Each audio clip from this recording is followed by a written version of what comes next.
Greetings, friends, patrons, fellow citizens, people of Earth.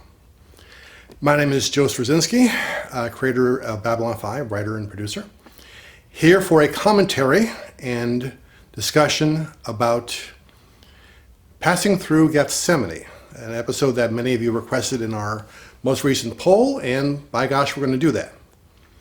Before we get to that point, some bookkeeping, or I should say housekeeping, I suppose. As I mentioned online, and you were the first to hear it as patrons, the project was pushed to the development cycle for 23. It was not canceled. Of all the other pilots they didn't pick up are just dead now. We are the only one they said, no, we believe this, we like this, we want to have it to happen. Stick with us. And so we've rolled it over to the next development cycle. Mark Pedowitz, who the president of the CW, called personally to say, we're going to do this, hang on, work with us. And since that day, that conversation, there have been more conversations I can't get into behind the scenes with Warner Brothers and the CW to try and position B5 in the best place so that it actually can go forward next year. So I am cautiously optimistic. I am one-winged, but I'm cautiously optimistic. And I feel that we have a good chance of this actually happening. If we didn't and I didn't, they wouldn't be sticking around, I wouldn't be sticking around. But they believe in the project an awful lot. Mark is a huge Babylon 5 fan. I think I may have mentioned that when the show was first on the air, he was working at Warner Brothers in a much different position. And he always would call up to make sure that he got tapes of the episode before they were broadcast, because he wanted to see what's going to happen. And he has made no bones about his belief in the show. And once there was, shall we say, a changing of the guard at Warner Brothers, he was the first one to call Warner's to say, and this is almost a verbatim quote that I was told by Warner's, B5 is the best science fiction show ever made. I want it for my network. Let's make this happen. So again, he's a huge fan of the show and is right in our corner. And the situation with them being bought by someone else, which is still in the process, has kind of, for a moment, limited the number of things that they can pick up to things that were contracted for or had deals attached, whatever else. But he believes in the show. The CW believes in the show. Warner's Miracle of Miracles believes in the show. So I'm feeling very good about that. So I'm very positive, and I ask you to be also. You'll be the first to hear if that changes, but I don't think that it is. And we won't know anything more on that count specifically probably until next year. But like I said, there are things happening in the background that I can't talk about that give me hope. I had hope to begin with, so this is more hope, or hoper. It's hoper. I'm hoper these days. I'm damaged goods. Forgive me if I'm not making any sense. That said, we turn our attention now to passing through Gethsemane. And as always, this is a sync-up commentary, so bring your sync in here. And when I push play, you push play. We won't be hearing it because I'm working off of subtitles. But then we will begin to proceed our discussion, and afterward we'll have a final codicil, and we will go on from there. So now that we're all set, the stage is set, the TV is on, we are ready to go, and 3, 2, 1, press play. There we are. One more of our glorious establishing shots. I should mention to you, I was raised Catholic. It didn't stick, but that's how I was raised. So I was always asked, to believe in things I didn't believe in. And in return, I was always asking questions that got me in trouble. I was considered to be insubordinate. I know that's a shock to many of you, but I was considered difficult at 9. So I went to a number of different Catholic schools in the same area whenever we would go someplace, because one by one they would ask me to leave. One day I made a smart comment, and I was literally ushered by the nun from my schoolroom to the Mother Superior's office, and out the door that day. So, it didn't stick. But that urge to ask questions has stayed with me ever since. And that is part of being a writer, I suppose, and part of looking at religion in a certain way. So Brother Theo is a good example of trying to treat religion respectfully, even though I don't believe in it. And his comment about faith manages, and Len's comment, faith manages, has become kind of a common saying among the fans, which is great. So I wrote this to sort of ask certain kinds of questions, but at the same time explore a good character story and a new technology as well that I'll get into in a second. Brad Dourif, I should say, is just one of my favorite actors, and he brought such humanity to this in the role of Brother Edward. He doesn't get a chance to play like a nice, normal guy very often. He's always playing extreme roles or things where he's, not a pleasant character. But most recently in Lord of the Rings. But was such a joy to work with. And people ask, well, how do we get him? Well, he got the script, he liked it, and said, I want to do it. And he just brings such a grounded reality to the part that is just, it's a great deal of fun. And Bruce really sparked to the questions that this episode asked. When we get to the end, obviously I want to spoil it, but you've probably seen it. His attitude was almost kind of real. He had a hard time letting go of the feelings he had for Brother Edward. I've always liked the look of the Vorlon ship in something that gives it, a sense of size and sense of scope. It's a little bit unreal looking here, but it's, I still like it a lot. I can only imagine if we had the technology to make this look really proper, what this shot would look like. And soon we may, who knows?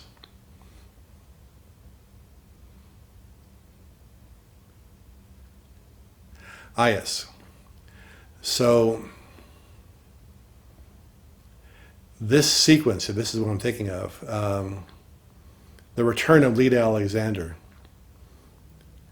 When you see her come out of this, what we had to do was we put her on a dolly and pulled her forward.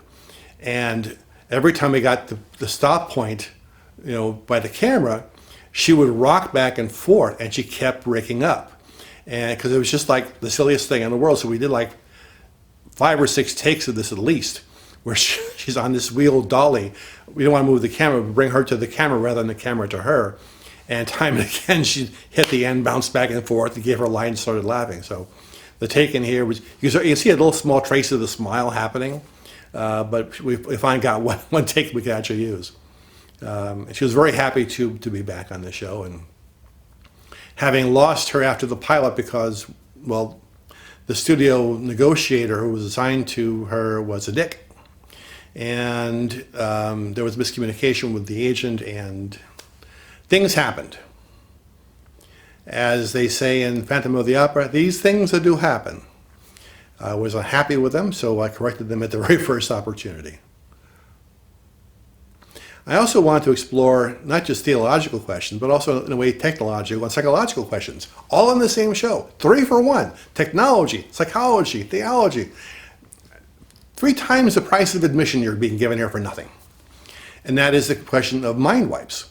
And to start a question and a discussion about, is it really more civilized than the death penalty?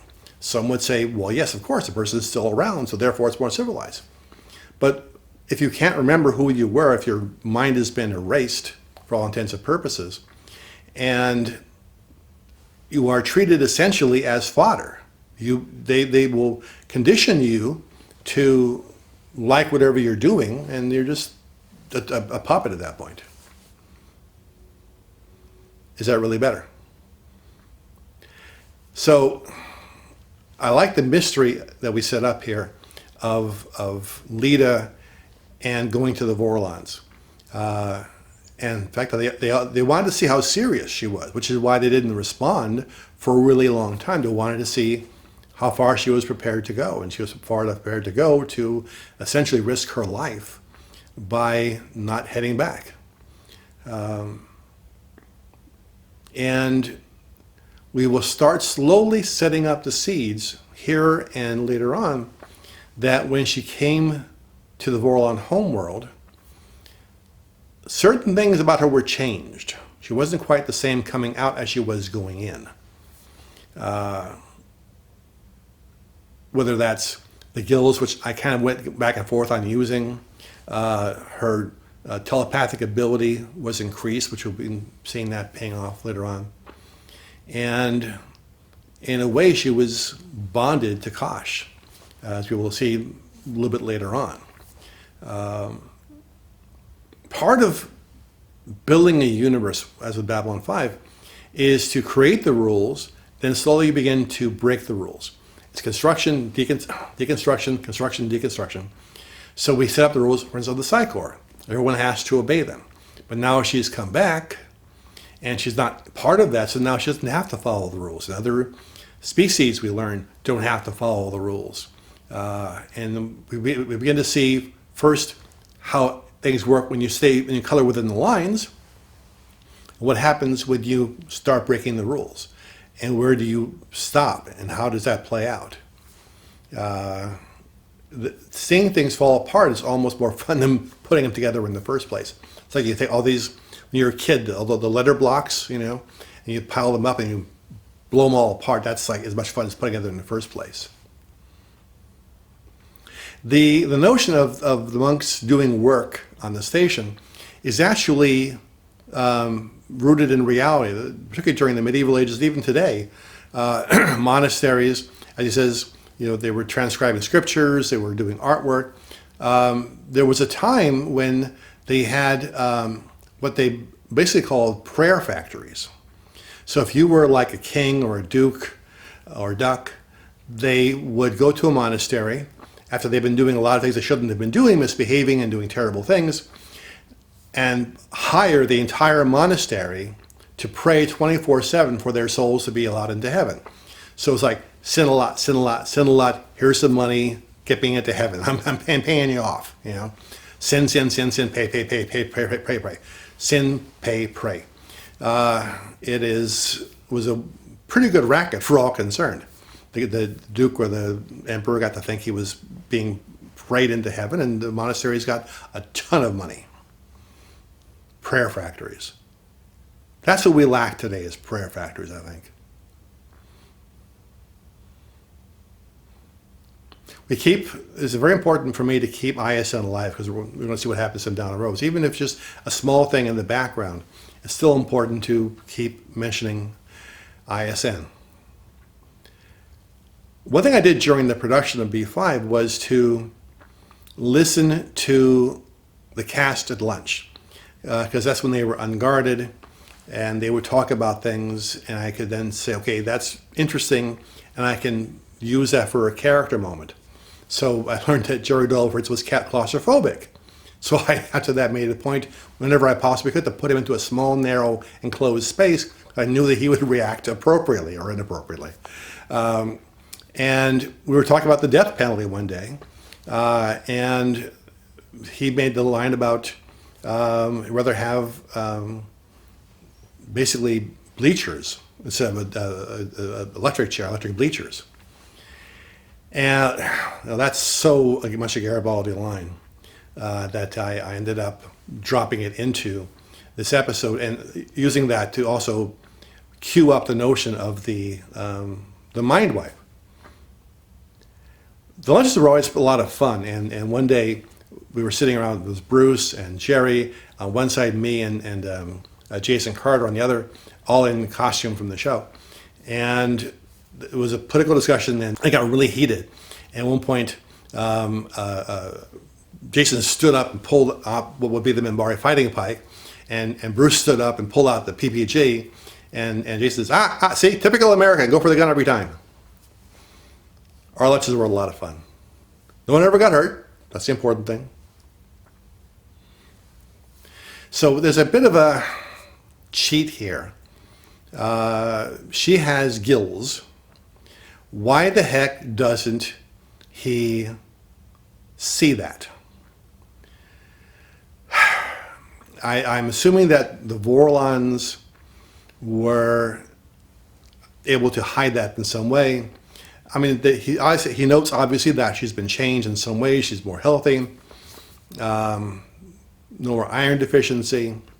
Her oxygen levels are much higher than usual because the gills are processing things. And here she is lying through her teeth to Dr. Franklin about, I don't know what happened, Your Honor. I was nowhere near that when it happened. Pardon the drink. It's vitamin water, Power C. It's really good stuff. I highly commend it to you. Again, the oxygen in your bloodstream, why is it so much higher? Well, she has help now. She's like cheerfuling everybody to death.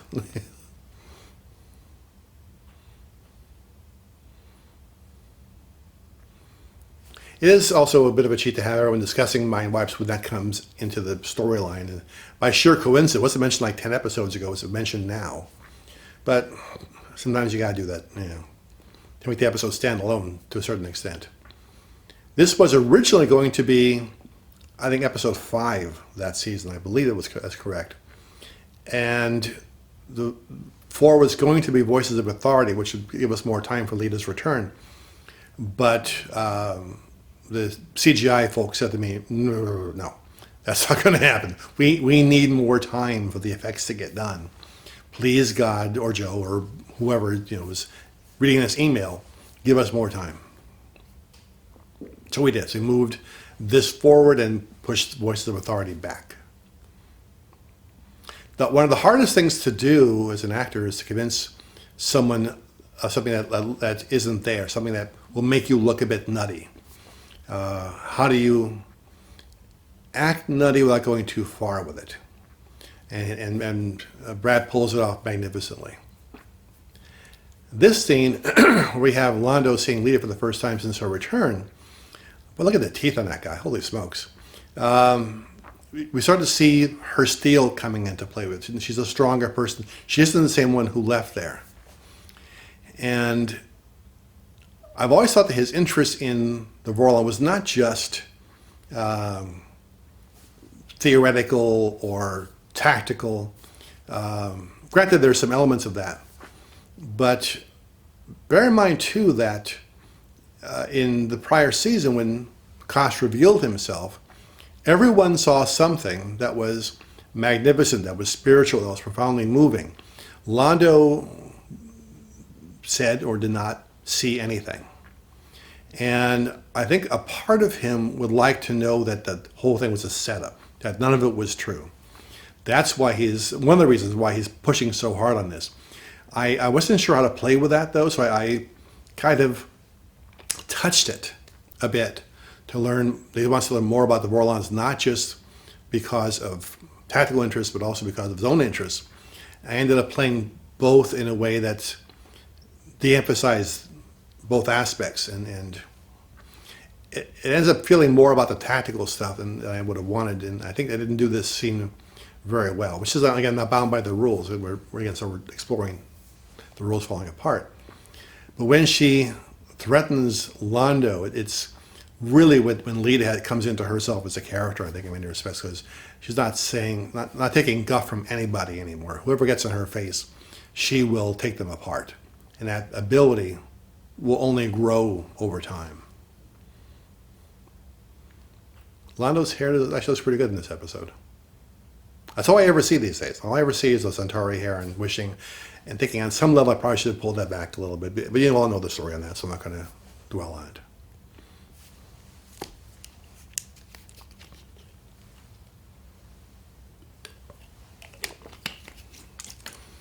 I like that the Minbari always embrace true seekers. We saw that in the Michael York episode and others, that they have a lot of... they're very open to new ideas. This also explores the notion I put forth earlier that, as she says, the soul is an unlocalized phenomenon, that if you imagine a hand, and when we're born, we are a finger of that hand, and when we die, it's like it retracts into the hand and reappears in part later on elsewhere. This and it's sort of absorbed back into the whole, and like mitosis begins to splinter off and create new consciousness that can then go into other bodies. It's like, ladling out consciousness and pouring it into a glass that's comprised of all the parts that went before, which is why if you see someone and there's this sense of being a soulmate, that person possibly has a part of you, or you have part of them. And investing that investing that consciousness into every form of life. Because everything is conscious that has life. It doesn't mean it's sentient, but even an ant in an anthill works by certain rules. There's a certain consciousness there. So that's kind of the Minbari approach to this thing. And there are elements of that where I think I'm not that far away. I do have other ideas that maybe I'll explore some other time. But I think there might be some surface validity to that. And this was part of the contention that got me into trouble in school, because we were always told that the crucifixion was this important moment. And my response to that, to the nun in the classroom, was, why is this a big deal? I mean, someone giving birth endures more pain for a longer period of time in many cases. And at least Christ knew where he was going to go at the end, where the average person does not. And nothing was really ever at stake with that action. He always knew what was going to happen at the end. And it was just kind of like going through the numbers and Deuteronomy and Exodus. And I wasn't impressed, and said to the nun, I'm not impressed. And I'm not in school anymore, because they walked me to Mother Superior's office and booted me out the door for insubordination. Apparently one doesn't say that in Catholic school. But the theory of the moment, the emotion of the moment as a writer is what appealed to me. So I thought, let me take that moment and that emotion and invest it in somebody else who I can then relate to in ways that I couldn't in the other, because he actually does have something at stake. He doesn't know what's going to happen to him, and doesn't know really what he's atoning for in the beginning. And ask the question, how can you atone for or make up for crimes you've committed if you don't remember them? And that really is the terrible thing about mind wiping, is that you can't fix it. You can only be punished for life. And here we're setting up, by the way, a moment ago, Lanier talks about a Minbari not born of Minbari, which is Valen. And that begins to set up the thought process that leads to Sinclair being Valen down the road. Doing an arc like this is all about the tiny brush strokes. So there's the big ones that are the big battles and all that kind of thing. But sometimes it comes down to the tiniest brush stroke to get into small details.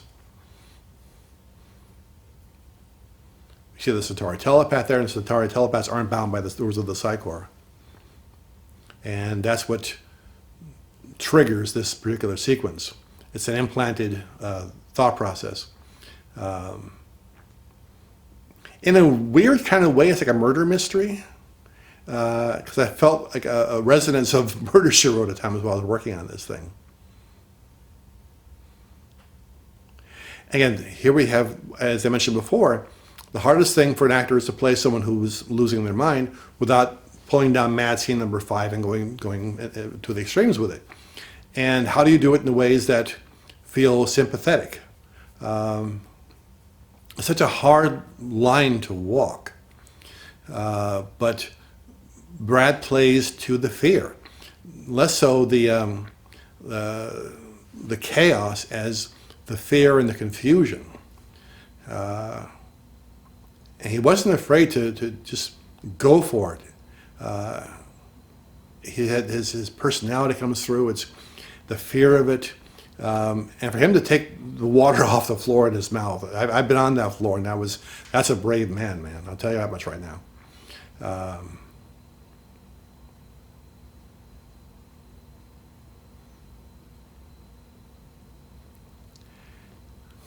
There's nothing about this episode that I don't like. It really came together really well, and I have to commend Adam Nimoy, Leonard's son, who directed this episode. He took a concept that could border on being overplayed, and dealt with it very realistically, kept it grounded at all times. So, you know, he only worked for us once, but I'd say he did a good job on this one. And now, of course, we see the events he's witnessed starting to uncork those memories. And what that's starting to do to him. He's having doubts. And for a man of faith to have doubts, suddenly it's the world is not what it was a moment earlier. It's a rather fakish looking mustache and beard, I have to confess, but you know, they apply the darkness and they put little bits on it. And Brother Theo, terrific actor and so sympathetic. And the relationship between these two in the course of the show really is kind of the dramatic anchor for the entire thing. You know that Brother Theo knows his past and is trying to save him from himself, essentially. And trying to encourage him, you know, not to ask questions he doesn't really want answers to.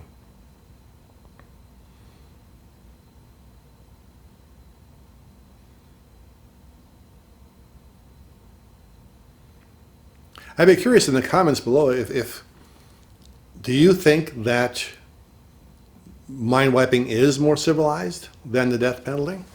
If it was you or someone you knew, if you knew that someone who had murdered a friend of yours was still around, walking around free, but didn't know who he or she was, is that sufficient? Would it be sufficient? Would you, if you did something terrible, want to be mind wiped and essentially forced into a lifetime of servitude? Working for the community. It's like a lifetime of community service and never really being able to have a destiny more than that. You're essentially a robot programmed by the state.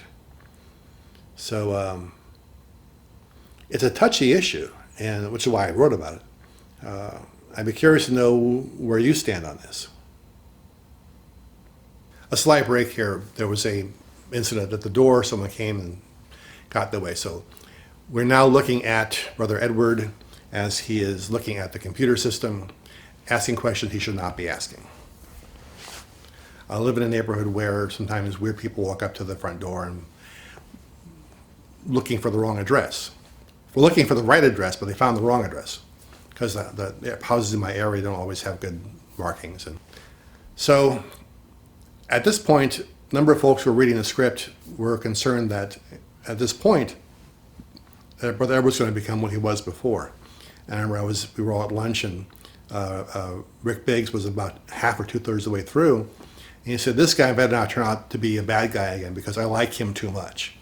And I said, "No, don't worry about it. He will be the good guy you see he is now, but it will not necessarily end well." Again, and so here's the remarkable thing about making a TV show. You always shoot by location because you want to move the entire shooting company from set A to set B, set A to set B to set C. So, for instance, all the scenes that were in this garden area where the chessboard is, they were all shot either the same day or a period of 2 days together. But these are, I'm pretty sure they were all shot in the same day because they aren't that long, and our cast and crew are really good about banging down the scenes really fast. So we had to go from, Bruce had to go from this funny scene at the beginning with Brother Edward, Brother Theo, to coming back to this scene where he's told the truth. And then the final scene where he has to deal with the person who is now, in essence, taking Brother Edward's place. And to go from the one emotion to the last one all on the same day in the same set, that takes a lot of training. It takes a lot of real strong skills. And Bruce really was able to summon that up. He's known for being a very good-looking actor, but he doesn't get the credit he needs or deserves, I think, for just being a really phenomenally talented actor. I mean, Andreas and Peter, who had the big, colorful, loud parts, it's easy to see their craft in the course of their work. With Bruce, it's often more subtle, but the level of training is there as well, and equally as strong. And to see him go so often from one emotion to the next, as if they weren't happening side by side, it's a great deal of skill.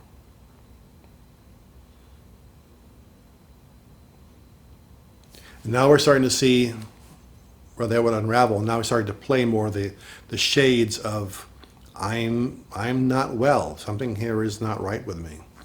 And again, hewing to the reality of that, not yelling at, not being hysterical, saying, I saw this in my dream, I saw this before, there's blood here.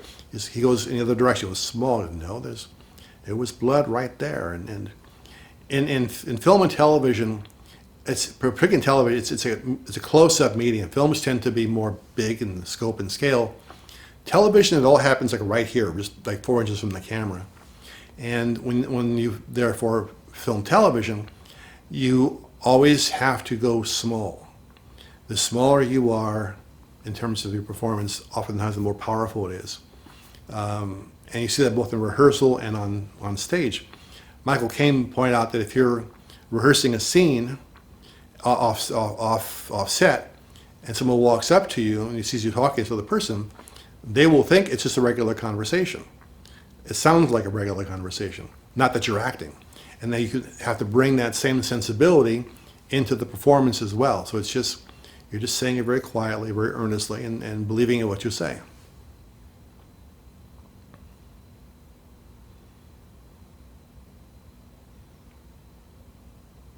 I can't imagine the horror that I would experience if I were in Brother Edward's place right now, looking at this scene and discovering, who and what he had been before. I've had, like most people, nightmares where, I'm accused of like a bank robbery or something terrible. I know I didn't do it, and just being confronted by that, and here being confronted by his own past and his own background is got to be, deeply upsetting, and it changes your whole perspective on the world and yourself.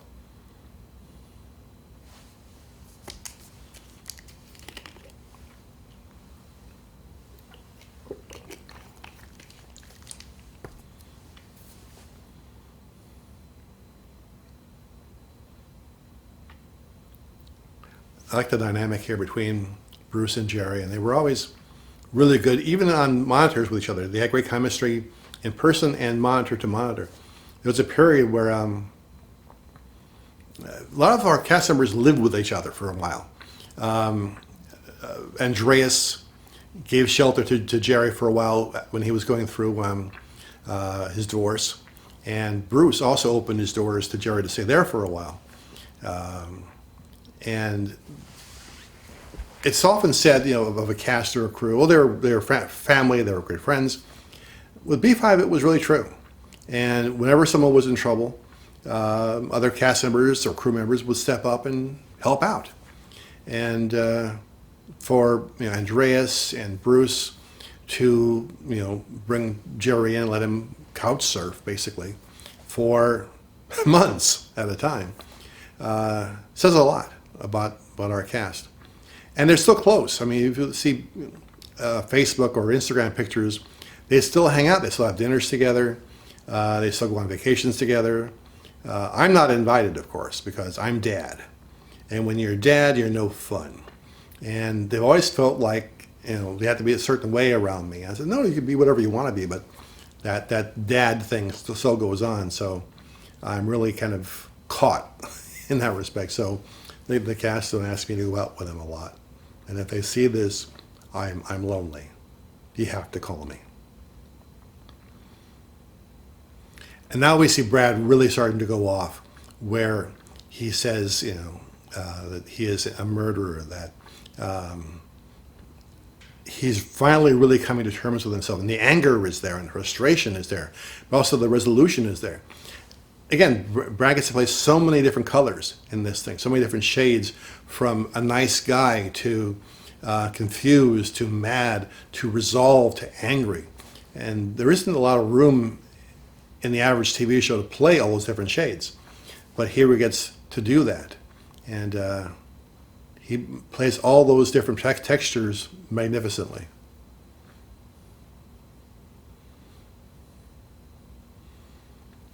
Here's the part that I think feels the most Murder, She Wrote-ish to me, when they find the clues and they put it together and they solve the problem, and they realize that this is, you know, not all happening in his head. There's someone doing this to him. It is a little bit like Columbo explaining, well, this is what happened, Mrs. Johnson. You know, that was the worst Columbo impression in the history of bad Columbo impressions. I'm sorry, mea culpa, mea maxima culpa.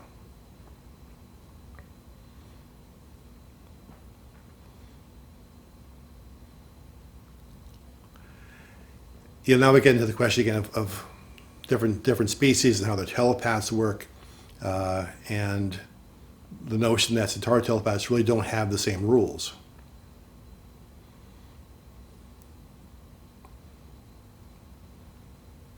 Again, here we have the Jessica Fletcher giving the exposition about who would do this and why and what it all means.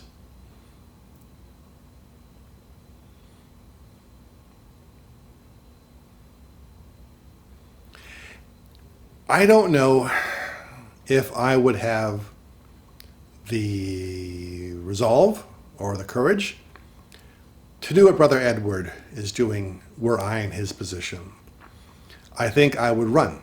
I think rather than try and face this, once I knew what had happened, I would find my own ways to atone and make up to the victims.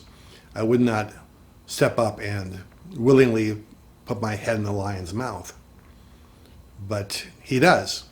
And that's what writers do. We write about people who can do things and feel things that we cannot. As an atheist, I don't believe in certain things, but I can write of people who do have faith and do it without being insulting about it, which I think is important. I think most people are fairly earnest. There are always those who are manipulative and use their attitudes to manipulate others or control others. But I do believe in a certain nobility about the human race and a certain honestness. Maybe that's a mistake. Maybe we've lost that tendency toward truthfulness, but a part of me hopes. A part of me believes that it's still there. Yeah, we are easily summoned to the darker or more angry parts of our nature. We are easily inflamed. But I think the human race is worth perpetuating. Just an opinion. I think we're, as a species go, we're not ready yet to be, tossed into space out the airlock. And now here with the Centauri telepath, we get to see more of what happens when the rules break, because under the terms of the Psychor, you cannot scan someone against their will. But Lita isn't part of that group anymore and is willing to go in there up against this guy, which is why they have to black bag him so fast, because if he saw Lita coming in, he would be able to put up his blocks fast enough to probably try and shut her out. But part of what this scene is about is the fact that she is stronger than the average P5 now. There's more going on with her. The fact that she can just walk in the door as she is right now and rip this out of his head tells you that there's more power here than there used to be. And I think that if Sheridan's character really understood more about what a P5 can do and what the Psychor was structured around, he would know earlier on that there's something wrong with her, that something has been adjusted in her. But that knowledge doesn't come until later.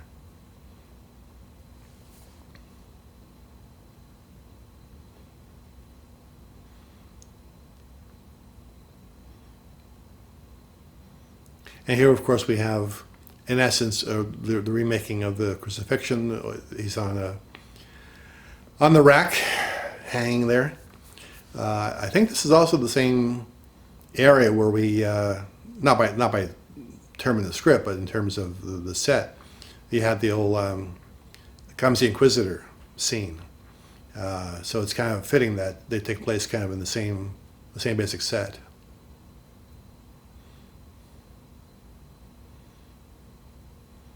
And it looks very brutal, and it is very brutal. And this again was Adam striving for the reality of the moment.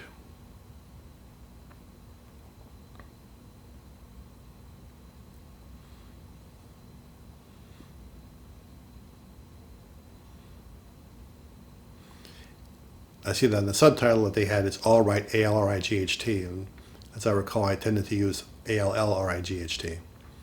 2 words. Talk about being petty, holy smokes. And yeah, it's a bit of a cheat to have him talking to Delenn about Gethsemane, and now he has his own personal one. It's kind of like a little bit too convenient, and as a storyteller, now look at that and go, yeah, that was kind of clumsy. But even now, I don't really know how else I would have handled that and let it have the correct weight, I suppose.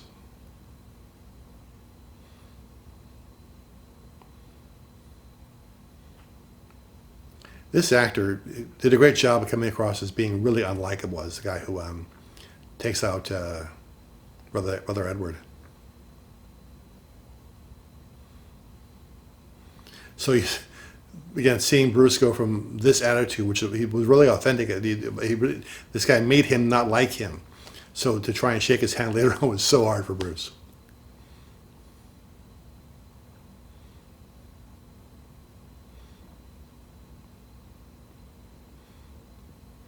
I think the subtext of the way he's looking off is that he can't see anymore.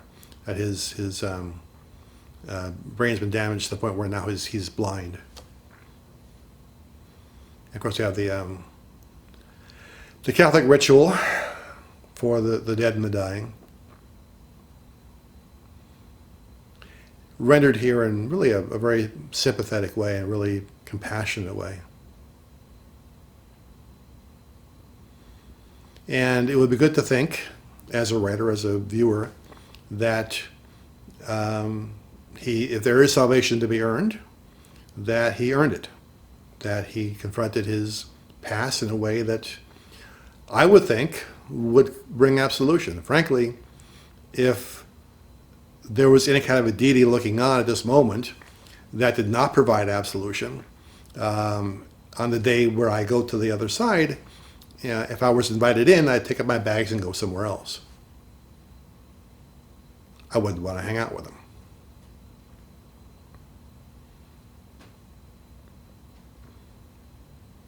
I like the way that Ivanova and Lita have gotten sort of closer. When Lita came back, Ivanova's attitude toward her was not great, understandably so. But I always try and bring the characters together as much as I possibly can, because that's where interesting things happen. Keep everyone separate, nothing cool can go on. I was never very happy with that prop. It looks like something you find in a dime store. There should be something that looked really elegant and hand-carved, and no, that's not it.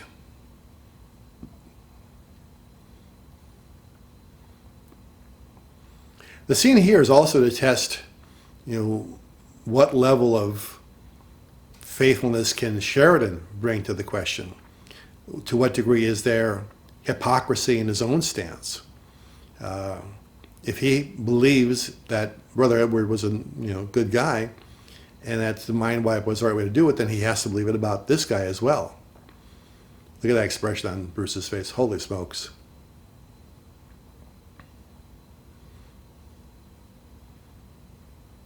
And funny is, even cleaned up, even in a monk's robe, this guy still manages to project annoying. I'm not quite sure why or how, but I think once he got into that mode, he really couldn't get out of it. But he's trying really hard, though, you can tell.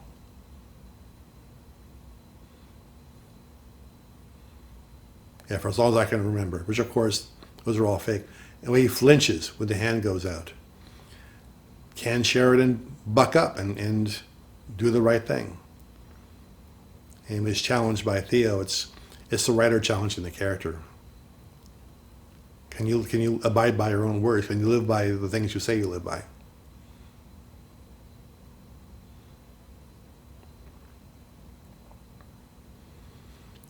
Great performance there from Bruce.